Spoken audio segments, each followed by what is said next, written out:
আমি সানমুখা agro limited company থেকে এসেছি। আমার নাম কামাল উদ্দিন মোল্লা। আমি এফএতে কর্মরত এবং আমি নাটাপুকুরে গ্রামে রমজান আলী মোল্লা বাবুর কাছে এই মুখ্যা ব্যবহার করতে বলেছিলাম। লঙ্কাতে ঝলসা পচন, ঠিক আছে, বাবু ব্যবহার করেছে। বাবু, কাজটা কেমন হয়েছে আপনার? ভালো হয়েছে, কাজ ভালো হয়েছে। ভালো। আপনি তাহলে আমাদের মালটা কি মানে চাষিদেরকে জানাবেন? হ্যাঁ নিশ্চিত। হ্যাঁ, চাষিদেরকে কী বলবেন? কাজের রেজাল্ট ভালো হয়েছে, পচানি রোধ হয়েছে। বাবু, আপনি ব্যবহার করবেন তো?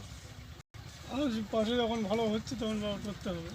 না, আমার পচানি লেগেছিল, যার 4-5টা গাছ এরকম লেগেছিল, তো দিয়ে আপনি একবার দিয়ে পরীক্ষা করেছেন, আর একবার দিয়ে পরীক্ষা করে দেখবেন। যদি আপনার গাছে পচানি যে দ্বিতীয়বার এসে থাকে, তাহলে আমাদেরকে ফোন করবেন, বা আমাদেরকে চেনেন তো, তাহলে আমাদেরকে খবর দেবে দেন, বা আপনাদের মানে সাথে আমাদের যোগাযোগ থাকে সবসময়। যোগাযোগ তো থাকবেই, ঠিক আছে, তাহলে মুখখানা ব্যবহার করুন। যে কোনো পচানিতে আপনি মানে লঙ্কা, কপি, আপনার ক্যাপসিকাম বা বেগুন, ডাল পচা বা আপনার ধসা, পাতা পুড়িয়ে যাওয়া, আপনি দেবেন, একবারে গাঢ় হয়ে যাবে। এবং শসাতেও দিতে পারবেন আপনি।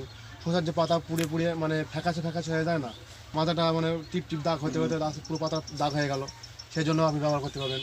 যেখানে দেবেন সেখানেই দাঁড়িয়ে থাকবে, আর কোথাও পারবেন চাক না। পোকায় খেয়ে নিচ্ছে, ও কি তেল দিলে হবে? ওর জন্য আপনি বলছি ওটা কথা আপনাকে চাপ পোকা লেগেছে বলছি বলছিলাম। তাহলে বাবু, আপনি এই মুখাটা ব্যবহার করেছেন, মুখাটা ব্যবহার করে কি আপনার মানে ঠিকঠাক কাজ হয়েছে তো?